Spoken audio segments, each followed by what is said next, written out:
Bonjour Théo, en forme? Ah, salut Claire. Bah, pas vraiment en fait.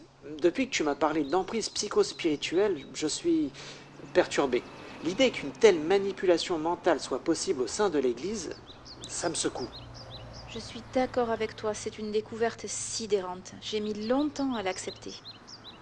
Et puis, je comprends pas les mécanismes, les causes, les enjeux, l'ampleur de ce phénomène. Pas trop vite, une question après l'autre. Bon, ok. Pour commencer, dis-moi, est-ce que je suis concerné? Cela peut m'arriver? Oui, si les deux conditions nécessaires sont réunies pour te faire manipuler, tu dois être manipulable et être intéressant. Quoi, comment ça? Tu veux dire que les personnes visées seraient plus sensibles aux techniques de manipulation et qu'ils correspondraient à un profil défini par des recruteurs? Waouh! Développe un peu que j'y vois un peu plus clair, cher Claire. Eh bien, un garçon comme toi, bien sous tout rapport, est un sujet manipulable, puisqu'il a, premièrement, une vraie quête spirituelle, sincère et profonde, deuxièmement, une personnalité stable, construite, intègre, qui le rend plus tolérant, docile, moins critique. Mais, mais quasiment tous mes amis ont profil. Troisièmement, tu as peut-être une sensibilité génétique favorisant la manipulation mentale. Ce point est impossible à vérifier en amont. C'est comme pour le tabac, les drogues, c'est l'effet obtenu après la consommation qui permet de savoir.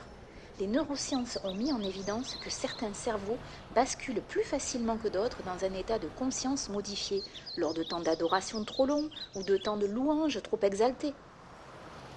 Donc, sur tes 3 points, oh, j'en possède deux, sûr. Oh, je suis manipulable. C'est vrai Théo, voilà pourquoi tu dois t'informer et informer à ton tour. Ah oui, d'accord. Mais continue de m'expliquer. Donc je peux être manipulable, mais il faut aussi que je sois intéressant pour eux. C'est exactement ça. Premièrement, tu dois avoir le profil du poste. Selon leurs orientations et leurs projets, les besoins des communautés varient.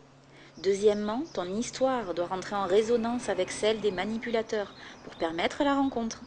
Troisièmement, tu peux traverser une période déstabilisante qui va favoriser le lien de dépendance. C'est un élément facilitateur que tous les gourous recherchent, attendent et savent très bien utiliser.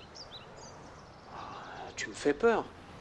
Bah, comme tous les étudiants, bah, je doute de mes choix, j'ai des échecs, je suis seul, loin de ma famille. Oh, et les déceptions amoureuses, en ce moment, c'est ma spécialité.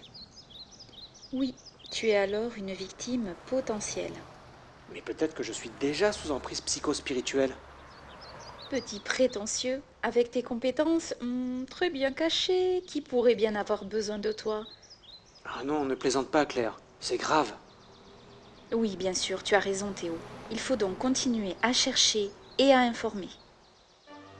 Rappelle-toi, pour être victime d'une emprise psycho-spirituelle, tu dois être manipulable, avoir une vraie quête spirituelle, avoir une personnalité stable et intègre, avoir une sensibilité génétique favorisant la modification des états de conscience, mais aussi être intéressant, être travailleur, appliqué, sérieux, être parfois idéalisé ou convoité pour tes dons, être fragilisé, sensible ou isolé. Fais passer ce mini-test à tes amis et à tes contacts. Si le total des oui est supérieur à 3, attention, tu dois rester vigilant.